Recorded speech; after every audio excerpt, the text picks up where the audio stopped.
الله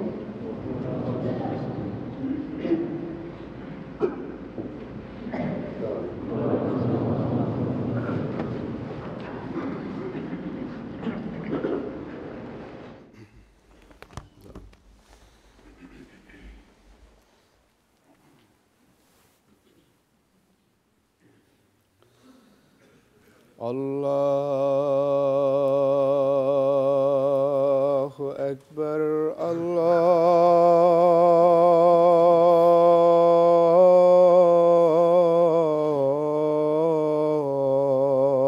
الله أكبر.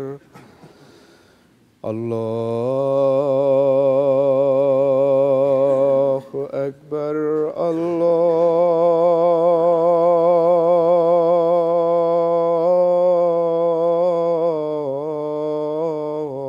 الله أكبر. أشهد أن لا إله إلا الله.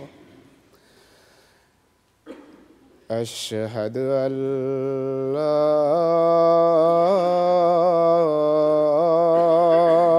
إله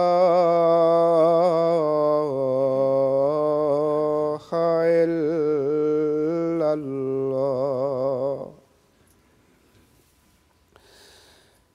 أشهد أن محمدًا رسول الله.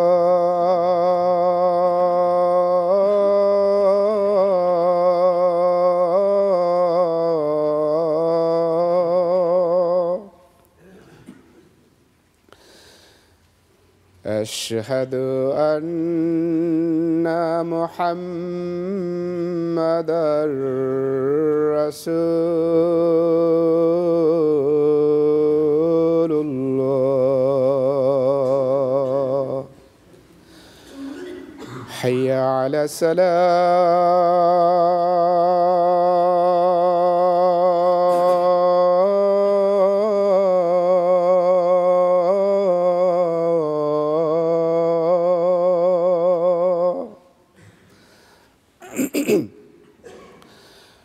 حي على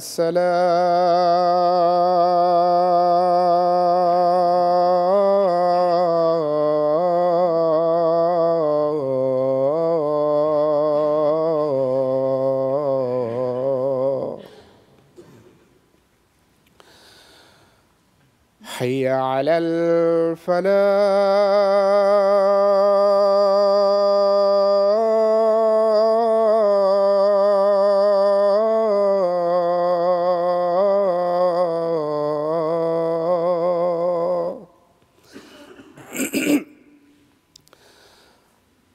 حي على الفلاح.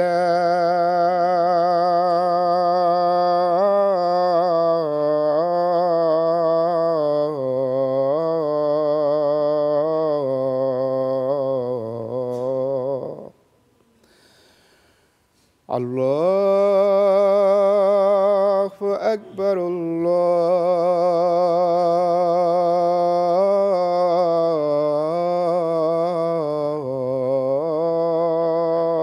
الله أكبر.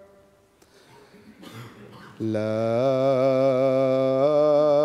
إله إلا الله.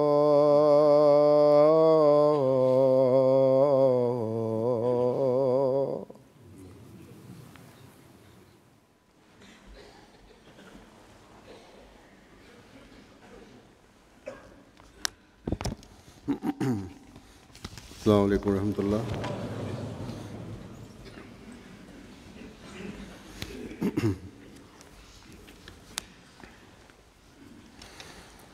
أشهد أن لا إله إلا الله وحده لا شريك له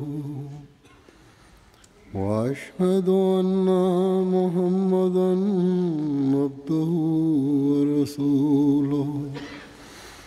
أما بعد فأعوذ بالله من الشيطان الرجيم بسم الله الرحمن الرحيم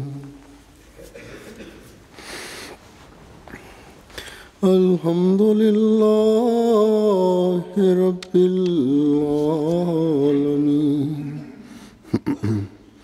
الرحمن الرحيم مالك يوم الدين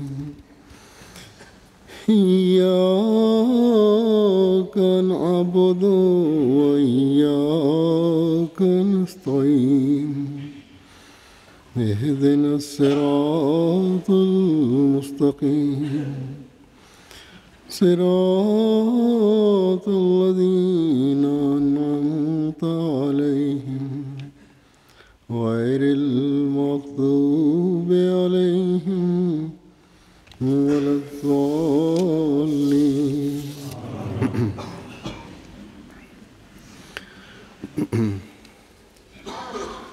ہمارے بچے عموماً ماشاءاللہ بڑی چھوٹی عمر میں قرآن کریم ختم کر لیتے ہیں. جن کی ماؤں کو زیادہ فکر ہوتی ہے کہ ہماری اولاد جلد قرآن کریم ختم کرے وہ ان پر بڑی محنت کرتی ہیں. یہاں بھی اور مختلف ملکوں میں جب میں جاتا ہوں تو وہاں بھی بچوں اور والدین کو شوق ہوتا ہے کہ میرے سامنے بچوں سے قرآن کریم پڑھوا کر ان کی آمین کی تقریب کروائیں. لیکن میں نے دیکھا ہے کہ ایک مرتبہ قرآن کریم ختم کروانے کے بعد پھر اس کی دہرائی اور مستقل قرآن کریم پڑھنے کی بچے کو عادت ڈالنے کے لیے اتنا تردد اور کوشش عموماً نہیں ہوتی جتنا ایک مرتبہ قرآن کریم ختم کروانے کے لیے کیا جاتا ہے. کیونکہ میں جب عموماً پوچھتا ہوں کہ تلاوت باقاعدہ کرتے ہو یا نہیں، بعضوں کے پڑھنے کے انداز سے پتہ چل جاتا ہے. تو عموماً تلاوت میں باقاعدگی کا مثبت جواب نہیں ہوتا. حالانکہ ماؤں اور باپوں کو قرآن کریم ختم کروانے کے بعد بھی اس بات کی نگرانی کرنی چاہیے اور فکر کرنی چاہیے کہ بچے پھر باقاعدہ قرآن کریم کی تلاوت کرنے کی عادت ڈالیں.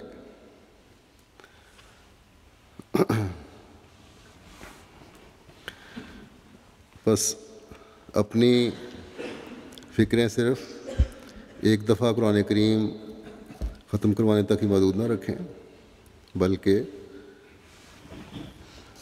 بعد میں بھی مستقل مزاجی سے اس کی نگرانی کی ضرورت ہے. یقیناً قرآن کریم پڑھانا پہلی مرتبہ اور ختم کروانا ایک بہت اہم کام ہے. بعض مائیں 4-5 سال کے بچوں کو قرآن کریم ختم کروا دیتی ہیں، اور یہ یقیناً بڑا محنت طلب کام ہے. لیکن جیسا کہ میں نے کہا کہ مستقل مزاجی سے اسے جاری رکھنا اور بھی زیادہ ضروری ہے. گزشتہ دنوں ایک خاتون کا مجھے خط ملا جس میں میری والدہ کا ذکر تھا، اور لکھا کہ ایک بات جو انہوں نے مجھے کہی اور آج تک میں اس پر ان کی شکر گزار ہوں کہ ایک دفعہ میں اپنی بچے کو لے کر گئی جنہوں نے قرآن کریم ختم کیا تھا. تو میں نے بڑے فخر سے انہیں بتایا کہ اس بچے نے 6 سال کی عمر میں قرآن کریم ختم کر لیا. اس پر انہوں نے کہا کہ 6 سال یا 5 سال میں قرآن کریم ختم کرنا تو ایسا کمال کی بات نہیں ہے. مجھے تم یہ بتاؤ کہ تم نے بچے کے دل میں قرآن کریم کی محبت کتنی پیدا کی. تو حقیقت یہی ہے کہ قرآن کریم پڑھانے کے ساتھ ہی قرآن کریم کی محبت پیدا کرنی بھی ضروری ہے، اور تبھی بچے کو خود بھی پڑھنے کا شوق بھی ہوگا۔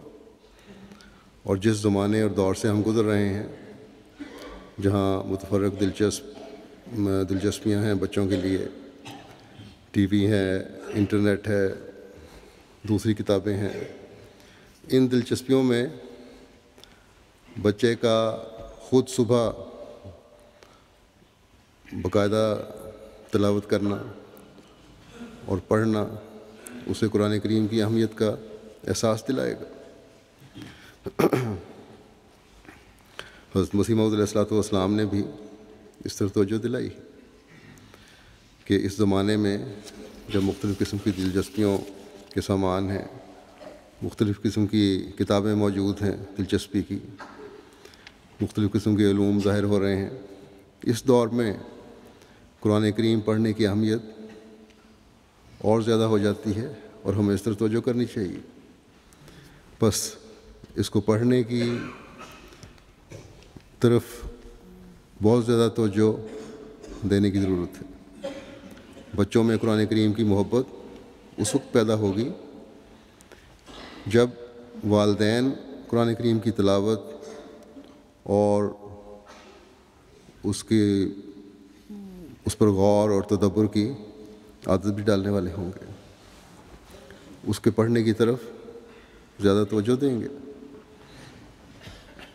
جب ہر گھر سے صبح کی نماز کے بعد، یا آج کل اگر سردیوں میں لیٹ نماز ہوتی ہے، کام پر اگر جلدی کسی نے نکلنا ہے تو نماز سے پہلے تلاوت باقاعدہ ہوگی تو وہ گھر قرآن کریم کی وجہ سے برکتوں سے بھر جائے گا، اور بچوں کو بھی اس طرح توجہ رہے گی۔ بچے بھی ان نیکیوں پر چلنے والے ہوں گے جو ایک مومن میں ہونی چاہیے، اور جوں جوں بڑے ہوتے جائیں گے قرآن کریم کی عظمت اور محبت بھی دلوں میں بڑھتی جائے گی، اور ہم میں سے ہر ایک پھر مشاہدہ کرے گا کہ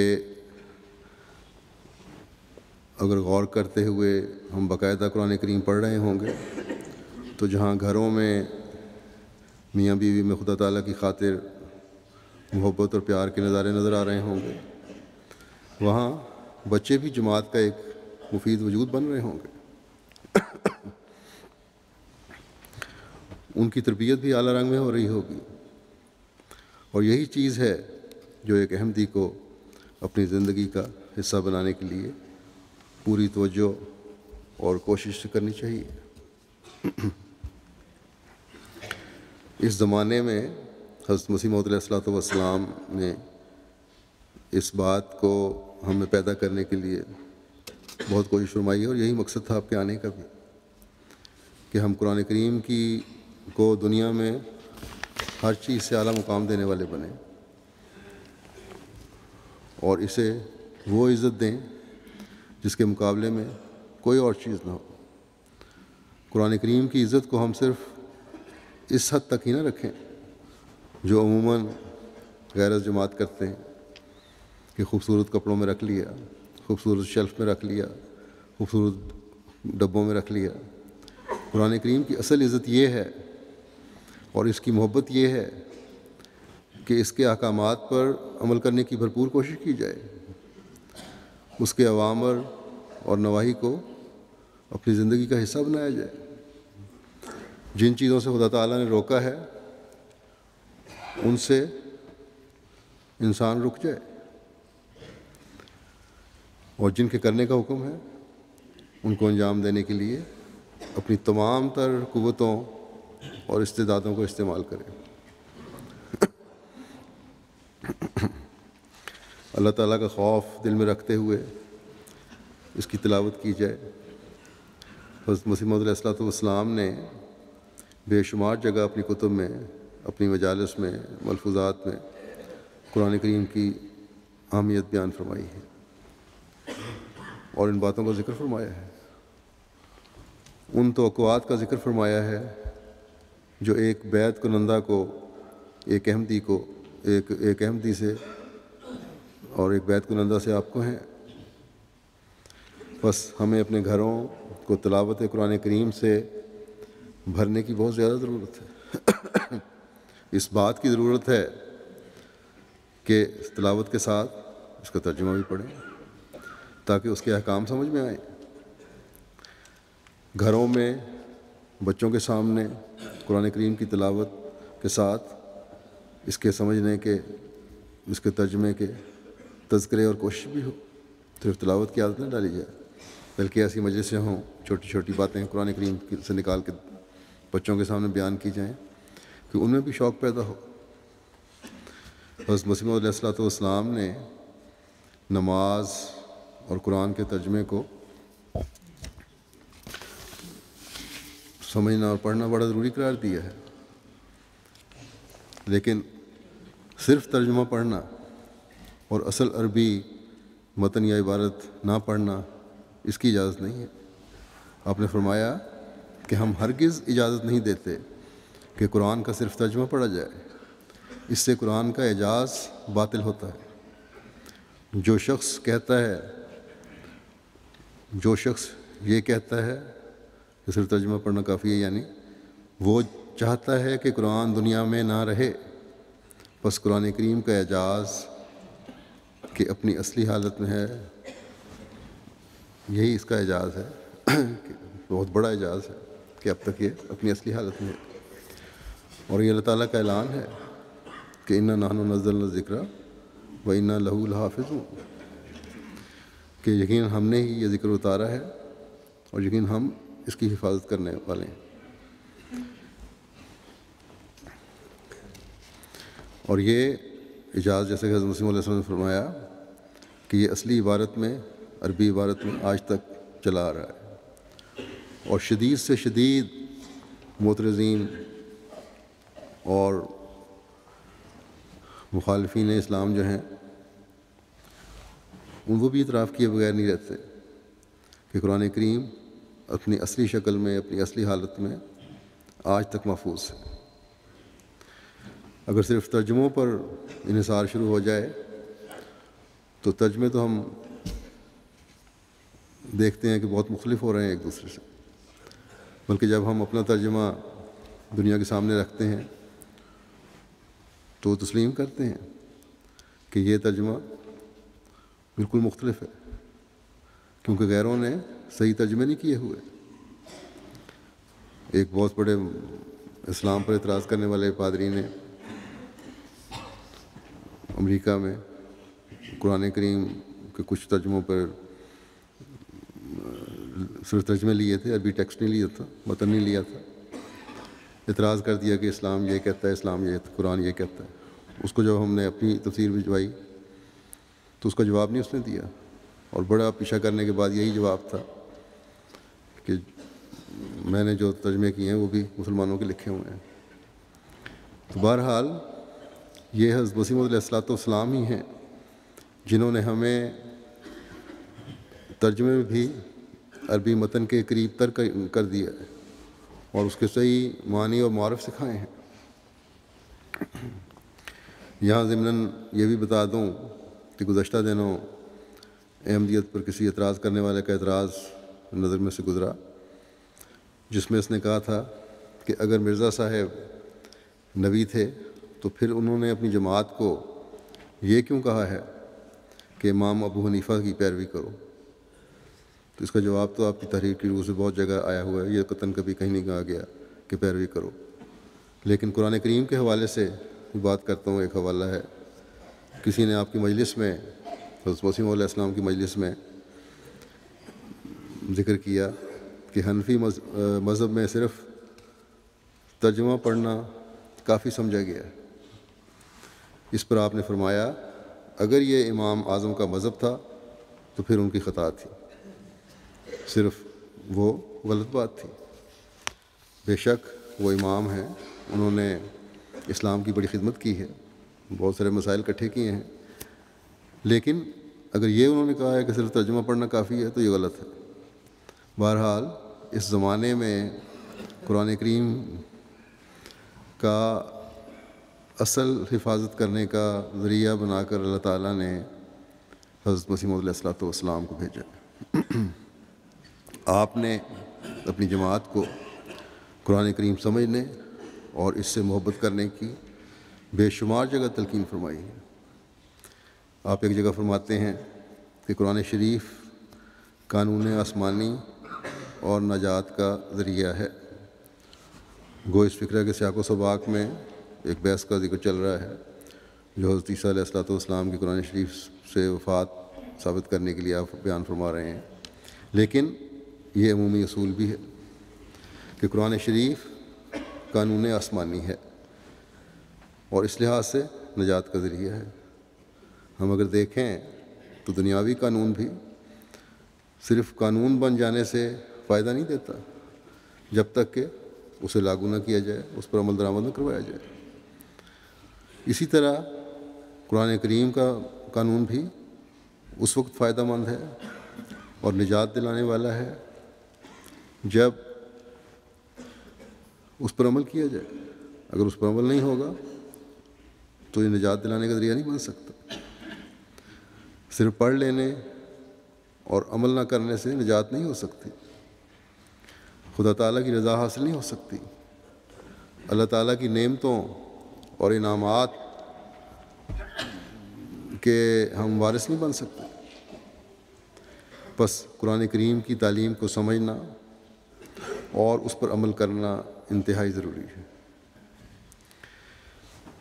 آپ علیہ السلام ایک جگہ فرماتے ہیں کہ یاد رکھو قرآن شریف حقیقی برکات کا سرچشمہ اور نجات کا ذریعہ ہے۔ یہ ان لوگوں کی اپنی غلطی ہے جو قرآن شریف پر عمل نہیں کرتے۔ عمل نہ کرنے والوں میں سے ایک گروہ تو وہ ہے جس کو اس پر اعتقاد ہی نہیں، اور وہ اس کو خدا تعالیٰ کا کلام ہی نہیں سمجھتے۔ یہ لوگ تو بہت دور پڑے ہوئے ہیں۔ لیکن وہ لوگ جو ایمان لاتے ہیں کہ وہ خدا کا کلام ہے اور نجات کا شفا بخش نسخہ ہے، اگر وہ اس پر عمل نہ کریں تو کس قدر تعجب اور افسوس کی بات ہے۔ ان میں سے بہت سے تو ایسے ہیں جنہوں نے ساری عمر اسے کبھی پڑھا ہی نہیں۔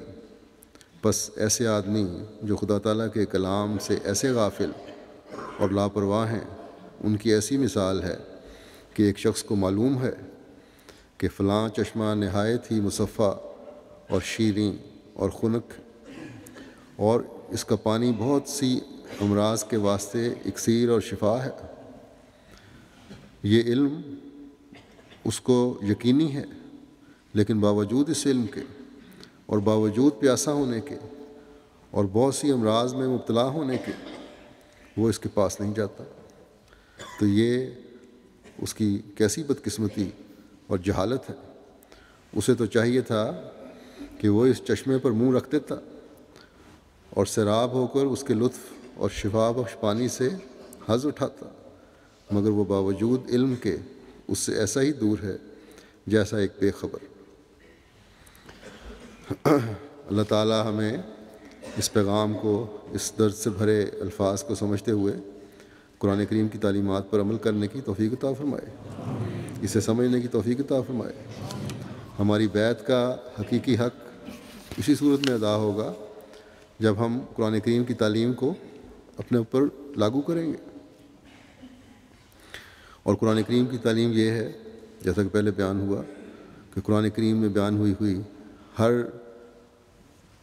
برائی جو بیان ہوئی ہے اس سے رکنا، اور اس میں بیان شدہ ہر نیکی کو اختیار کرنا اور اس کو اختیار کرنے کی بھرپور کوشش کرنا ہے۔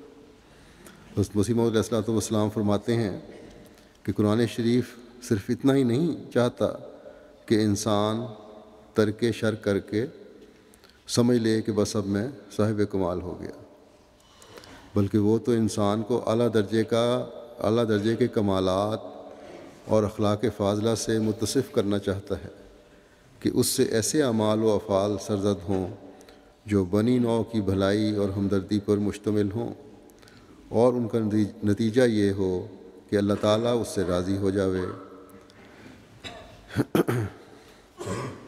بس اگر ایک مومن کو قرآن کریم سے حقیقی محبت ہے تو وہ اس معیار پر خود بھی پہنچنے کی کوشش کرے گا اور کرتا ہے، اور اپنے بچوں کو بھی وہاں تک لے جانے کی کوشش کرے گا۔ جیسا کہ حضرت مسیح موعود علیہ السلام نے فرمایا، شر اور برائی سے رکنا کوئی کمال نہیں، کسی بری حرکت سے رکنا، کسی شر سے رکنا، تو یہ کوئی کمال نہیں ہے۔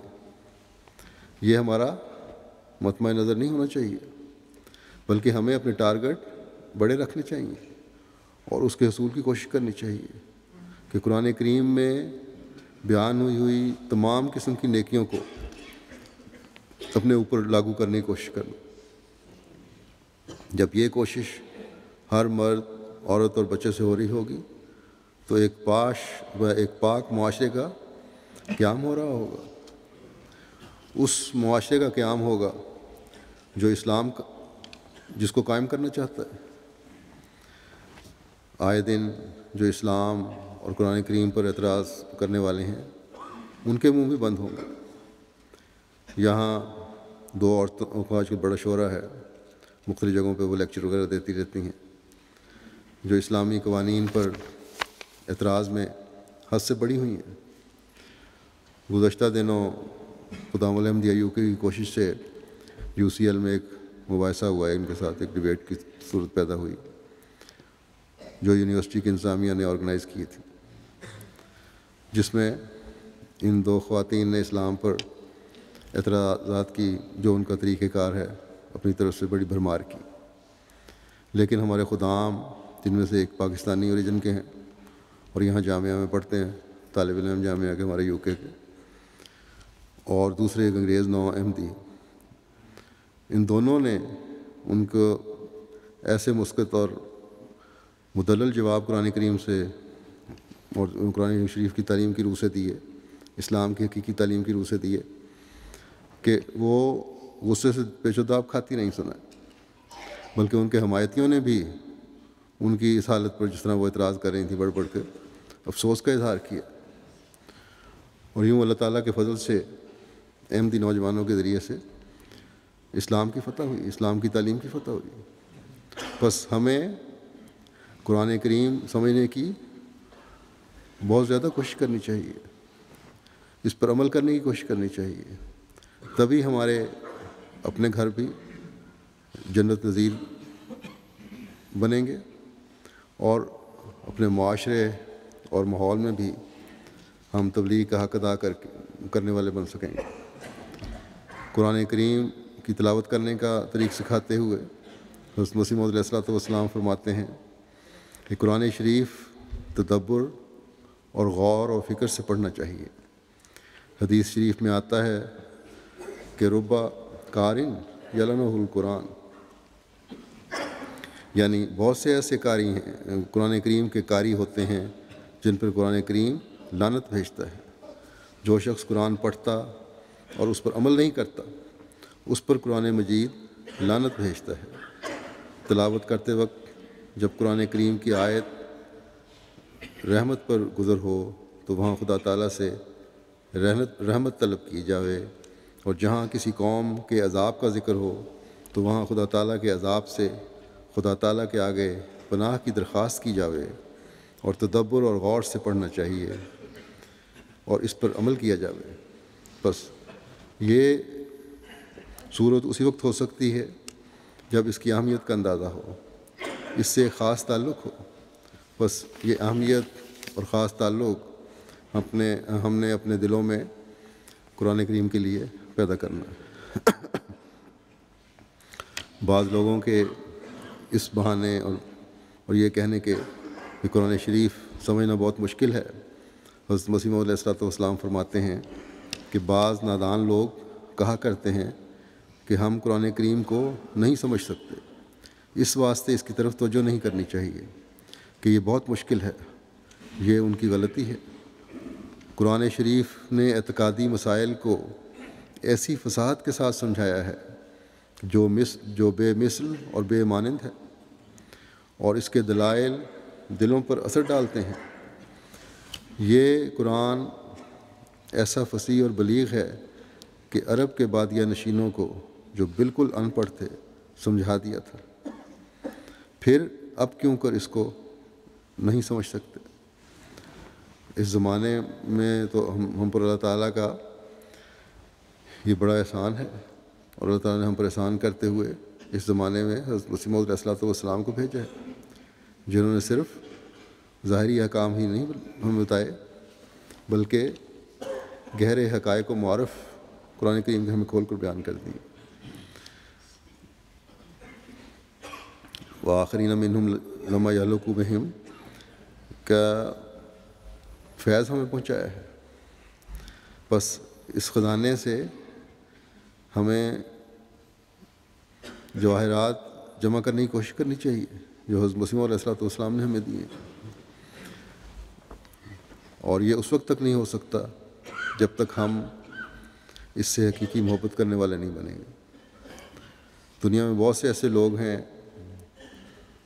جماعت سے باہر مسلمانوں میں جن کی قرأت بڑی اچھی ہے، انعامات حاصل کرتے ہیں، بڑی بڑی ریکارڈنگ کیسٹوں کی دنیا میں چلتی ہیں، لیکن اس کے باوجود بعض ایسے بھی ہیں ان میں سے اچھی قرأت کرنے والوں میں سے جن کو قرآن کریم کے معنی اور مطالب کا نہیں پتہ، بلکہ بڑے بڑے علماء کو نہیں پتہ لگتا۔ تبھی تو اسلام میں بہت عرصہ ناسخ و منسوخ کا ایک مسئلہ چلتا رہا ہے آیات کا، اور پھر ابھی بھی بعض آیتوں کی سمجھ نہیں ان کو آتی، جس میں حضرت عیسیٰ علیہ السلام کی وفات کا مسئلہ بھی ایک ہے۔ تو بہرحال ان کے معنی و مطالب سے یہ ناشنا ہے۔ اس بارے میں ایک بڑی انظار کرنے والی ایک حدیث ہے جو حضرت عباس بن عبد المطلب روایت کرتے ہیں کہ میں نے حضرت رسول کریم صلی اللہ علیہ وسلم کو یہ فرماتے ہوئے سنا کہ وہ زمانہ آنے والا ہے کہ قرآن کریم کی تلاوت کرنے والے ایسے لوگ پیدا ہو جائیں گے جو ڈینگے ماریں گے کہ ہم سے بڑا قاری کون ہے، ہم سے بڑا عالم کون ہے۔ پھر آپ صلی اللہ علیہ وسلم نے صحابہ سے دریافت کی، فرمایا کہ کیا تمہیں ایسے لوگوں میں کوئی بھلائی والی بات دکھائی دیتی ہے؟ صحابہ نے عرض کیا ہرگز نہیں۔ اس پر حضرت صلی اللہ علیہ وسلم نے فرمایا یہ لوگ تم میں سے اور اسی امت میں سے ہی ہوں گے، لیکن وہ دوزخ کی آگ کا ایندھن ہوں گے۔ بس اللہ تعالیٰ کے فضلوں کا وارث بنانے والی اور اللہ تعالیٰ کا قرب دلانے والی اور دوزخ کی آگ سے بچانے والی اصل چیز عاجزی سے قرآن کریم کی تعلیم کو سمجھ کر اس پر عمل کرنا ہے، اس کو پیشہ بنانا نہیں بلکہ اس سے محبت کرنا ہے۔ اور یہ آج ہم میں سے ہر احمدی کا فرض ہے کہ اس پر توجہ دے، اس کے حصول کی کوشش کرے۔ حضرت مسیح موعود علیہ الصلوۃ والسلام ایک جگہ فرماتے ہیں کہ تم ہوشیار رہو، اور خدا تعالیٰ کی کشتیوں میں فرمایا آپ نے کہ تم ہوشیار رہو اور خدا تعالیٰ کی تعلیم اور قرآن کی ہدایت کے برخلاف ایک قدم بھی نہ اٹھاؤ۔ میں تمہیں سچ سچ کہتا ہوں کہ جو شخص قرآن کے 700 حکم میں سے ایک چھوٹے سے حکم کو بھی ٹالتا ہے وہ نجات کا دروازہ اپنے ہاتھ سے اپنے پر بند کرتا ہے۔ حقیقی اور کامل نجات کی راہیں قرآن نے کھولیں اور باقی سب اس کے ذیل تھے، سو تم قرآن کو تدبر سے پڑھو اور اس سے بہت ہی پیار کرو، ایسا پیار کہ تم نے کسی سے نہ کیا ہو، کیونکہ جیسا کہ خدا نے مجھے مخاطب کر کے فرمایا کہ الخیر و کلہ فی القرآن، کہ تمام قسم کی بھلائیاں قرآن میں ہیں، یہی بات سچ ہے۔ افسوس ان لوگوں پر جو کسی اور چیز کو اس پر مقدم رکھتے ہیں۔ تمہاری تمام فلاح اور نجات کا سرچشمہ قرآن میں ہے، کوئی بھی تمہاری ایسی دینی ضرورت نہیں جو قرآن میں نہیں پائی جاتی۔ تمہارے ایمان کا مصدق یا مکذب قیامت کے دن قرآن ہے، اور بجز قرآن کے آسمان کے نیچے اور کوئی کتاب نہیں جو بلا واسطہ قرآن تمہیں ہدایت دے سکے۔ خدا نے تم پر بہت احسان کیا ہے جو قرآن جیسی کتاب تمہیں عنایت کی۔ میں تمہیں سچ سچ کہتا ہوں کہ وہ کتاب جو تم پر پڑھی گئی اگر عیسائیوں پر پڑھی جاتی تو وہ ہلاک نہ ہوتے، اور یہ نعمت اور ہدایت جو تمہیں دی گئی اگر بجائے توریت کے یہودیوں کو دی جاتی تو بعض فرقے ان کے قیامت سے منکر نہ ہوتے۔ بس اس نعمت کی قدر کرو جو تمہیں دی گئی ہے، یہ نہایت پیاری نعمت ہے، یہ بڑی دولت ہے۔ اگر قرآن نہ آتا تو تمام دنیا ایک گندے مضغے کی طرح تھی۔ قرآن وہ کتاب ہے جس کے مقابلے پر تمام ہدایتیں اچھے گندے لوتھڑے کی طرح تھی۔ بس پھر حضرت مسیح علیہ السلام فرماتے ہیں تمہارے لیے ایک ضروری تعلیم یہ ہے کہ قرآن شریف کو مہجور کی طرح نہ چھوڑ دو، کہ تمہاری اسی میں زندگی ہے۔ جو لوگ قرآن کو عزت دیں گے وہ آسمان پر عزت پائیں گے۔ جو لوگ ہر ایک حدیث اور ہر ایک قول پر قرآن کو مقدم رکھیں گے ان کو آسمان پر مقدم رکھا جائے گا۔ نوع انسان کے لیے روئے زمین پر اب کوئی کتاب نہیں مگر قرآن، اور تمام آدم زادوں کے لیے اب کوئی رسول اور شفیع نہیں مگر محمد مصطفیٰ صلی اللہ علیہ وسلم۔ سو تم کوشش کرو کہ سچی محبت اس جاہ و جلال کے نبی کے ساتھ رکھو، اور اس کے غیر کو اس پر کسی نوع کی بڑائی مت دو، تا آسمان پر تم نجات یافتہ لکھے جاؤ۔ اور یاد رکھو کہ نجات وہ چیز نہیں جو مرنے کے بعد ظاہر ہوگی، بلکہ حقیقی نجات وہ ہے کہ اس دنیا میں اپنی روشنی دکھلاتی ہے۔ نجات یافتہ کون ہے؟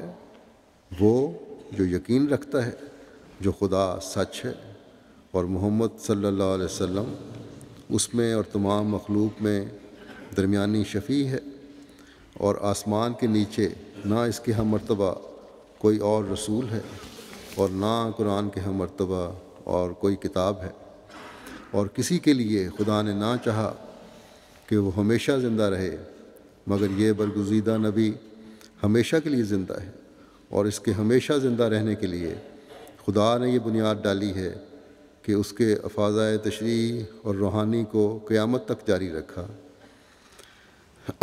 یعنی اس کا شریعت اور روحانیت کا فیض جو ہے وہ قیامت تک جاری ہے، اور آخر کار اس کی روحانی فیض رسانی سے اس مسیح موعود کو دنیا میں بھیجا جس کا آنا اسلامی عمارت کی تکمیل کے لیے ضروری تھا، کیونکہ ضرور تھا کہ یہ دنیا ختم نہ ہو جب تک محمدی سلسلہ کے لیے ایک مسیحی روحانی رنگ کا نہ دیا جاتا جیسا کہ موسوی سلسلے کے لیے دیا گیا تھا۔ اسی کی طرف یہ آیت اشارہ کرتی ہے کہ اہدنا الصراط المستقیم صراط الذین انعمت علیہم۔ اللہ کرے کہ ہم اور ہماری اولادیں اور آئندہ نسلیں، جو بھی آنے والی نسلیں ہوں تا قیامت، جنہوں نے مسیح محمدی کو ماننا ہے، قرآن کریم سے حقیقی رنگ میں محبت رکھتے ہوئے اس کی تعلیم کو اپنے اوپر لاگو کرنے والے ہوں اور اس کی برکات سے ہر دم فیض پاتے چلے جانے والے ہوں۔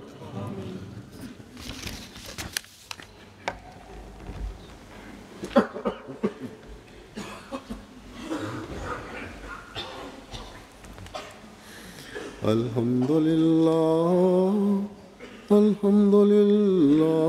نحمده ونستعینه ونستغفره ونؤمن به ونتوکل علیہ ونعوذ باللہ من شرور انفسنا